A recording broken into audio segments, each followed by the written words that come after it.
તમે જોઈ રહ્યા છો માય સોશિયલ સાયન્સ ટ્રીક. આજે આપણે નકશાકૃતિનો વિડિયો આગળ વધારતા ભારતના સ્થાન અને વિસ્તાર વિશે સમજશું અને ત્યારબાદ ભારતમાં આવેલા ઉદ્યોગો વિશે જાણશું. બરાબર? તો સૌથી પહેલા જે નકશો દેખાય છે એમાં આપણે જોઈએ તો ભારતનો વિસ્તાર અને પ્રમાણ સમય. આપણને એમ થાય વિસ્તાર એટલે શું? વિસ્તાર એટલે તો કે આપણે અક્ષાંશ ને રેખાંશ ને અક્ષોવૃત્ત ને રેખાવૃત્ત ને આવું બધું ભણી ગયા છે. બરાબર ને? છઠ્ઠા. તો એ જે વસ્તુ છે એ આમ આપણે ગોતવાની છે. જેમ કે આ આડી લીટી છે.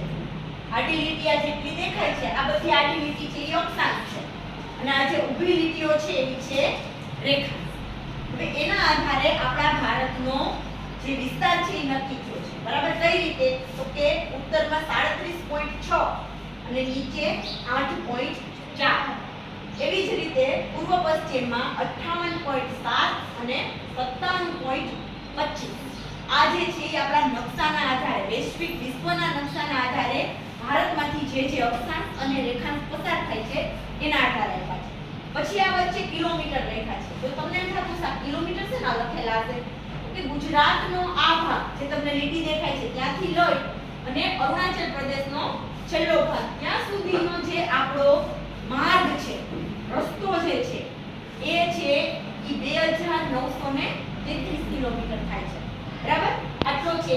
તો હવે આ સમજાઈ ગયું કે આ 3214 કિલોમીટર શેના છે? બરાબર?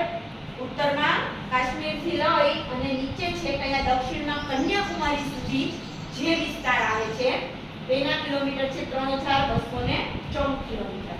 બરાબર? પછી તમે ટ્રેન થી યાત્રા કરો, પ્લેન થી કરો, બસ થી કરો, ગમે તે વેહિકલ થી કરો, ઉપરથી નીચે ઉત્તરથી દક્ષિણ આવવું હોય તો આપણે 3214 કિલોમીટર કાપવા પડે અને પશ્ચિમમાંથી પૂર્વમાં અથવા પૂર્વમાંથી પશ્ચિમમાં આવવું હોય તો 2933 કિલોમીટર ચાલવા પડે. તો આ છે એ આપણા ભારતનો વિસ્તાર છે. બરાબર? બાકી આપણે આગલા વિડિયોમાં જોયું હતું કે ભારતના પડોશી દેશો પાકિસ્તાન, નેપાળ, ચીન, બાંગ્લાદેશ, ભૂતાન અને શ્રીલંકા. બરાબર? આ વિસ્તાર